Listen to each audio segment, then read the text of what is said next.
Hi everyone, welcome to my channel. This is Athena from Courage Coaching. If you are new here, then please click on the subscribe button in order to get notifications of any new videos that I upload.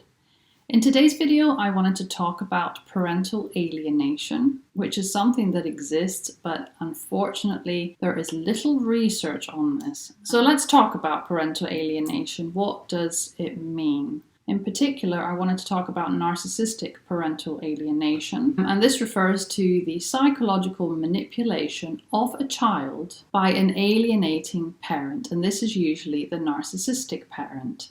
The manipulation typically results in the child's rejection, disdain, and lack of empathy towards the other targeted parent. And unfortunately, in most cases, the targeted parent is a very empathetic, kind, and nurturing parent. Targeted parents that are involved with another parent who is doing this parental alienation describe this process as being at war with the narcissistic parent. They are constantly in high conflict situations, arguments with the narcissistic parent. They are constantly fighting for a chance to have time with their child, to have the ability to bond with the child. But sadly, the child in this case has been turned against the targeted parent. So when it does actually spend time with the child is horrible to that parent and doesn't want to actually spend time with them. So the targeted parent in this case misses out so much and is incredibly distressed by what they are witnessing. Now, some things you can do as the targeted parent is to continue to engage with the narcissistic parent, whether you like conflict or not, because I understand that conflict with a narcissistic individual is not something that you want to do. But you were involved with this person, you have had a child with this person, so unfortunately this is the only choice you have if you want to see your child.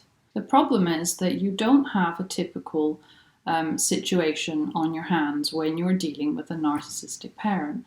You may have tried everything as the targeted parent, you may have tried convincing them to go to a therapist together. The narcissistic parent will have denied any of these suggestions and will not want to do anything because they don't see themselves as doing anything wrong. They don't see their behaviour being harmful or wrong in any way. So they will not collaborate with the targeted parent. They have no interest in this. They just want to keep turning their child against the targeted parent. It's very difficult for the targeted parent to not get angry and to not have arguments with the narcissistic parent, sometimes in front of the child. When you have been in a relationship with a narcissist, you have literally been at war. They have made you feel really, really crushed. They will have affected you in such a dramatic way. They will have gaslighted you. They would have manipulated you, pushed your boundaries, treated you horribly, and you will be vulnerable. And of course, when they also start turning the child against you, then this is even more soul-crushing. But you have to remain strong for the sake of the child. You have no choice. You can get support. You could find a lawyer that understands narcissistic abuse. But at the end of the day, you can't stop what is happening. If that parent has decided to turn the child against you, they will keep doing this. And there's nothing you can do about it. The one thing you can do as somebody who is the targeted parent is to find support groups which actually are for parents that have been affected by parental alienation. And if you can't find one locally, you may still be able to find a couple of online resources for other people that have also experienced what you have experienced. If the narcissistic parent is saying horrible things about you, then you can find someone to help you address these allegations. And the problem is if you don't have proof, then you're not really going to be able to achieve much. You can actually ask a friend to come along when you meet the other parent so they can witness what that parent may say. This can obviously be good for you because you have support, you have somebody with you. and they will see what is going on. They will also see that you're not doing anything wrong, that this person is just crazy, is a narcissist. Just take good care of yourself. Know your weaknesses. Make sure you know what your triggers are and what things you find really hard when you see the narcissistic parent. And no matter what they tell their children about you, make sure that your children know that you are there for them unconditionally. Show them that you love them. Show them that you haven't done anything wrong. Make sure that you are always a stable, constant presence in their life as much as is possible, as much as the other parent is, I guess, allowing this to happen, allowing the children to see you. Make sure you don't compete with the other parent, because that's not going to get you anywhere.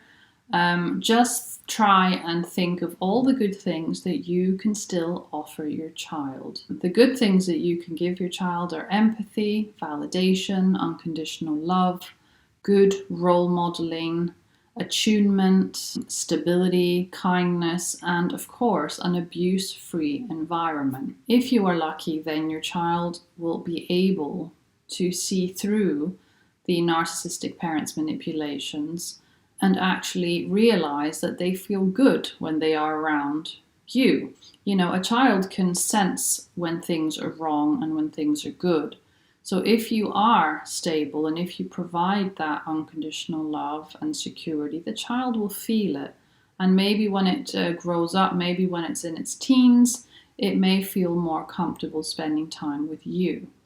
This doesn't happen in all cases, sadly, but it is a possibility, and there is always hope that things can turn around. So don't give up. I know how hard this is. I've had a lot of people leave comments on this channel about how horrible it is for them to not be able to see their children, you know, to have their children for a couple of hours, and the whole time that they're with the children are horrible to them because the other parent has turned them against that parent. It's so sad. You know, I'm so sorry for those of you who have gone through this, who are in this position at the moment. But all you can do is keep trying. Just never give up. You know, this is your child. Maybe one day when this child's an adult, it will realize, you know what, mom, dad wasn't actually that bad. They were always there for me, even if my other parent told me otherwise, you know. So you just have to keep going, keep hoping that you might have a chance. Yeah, I wish you all the best. That is the end of the video. Thank you so much for watching, and I'll see you very, very soon.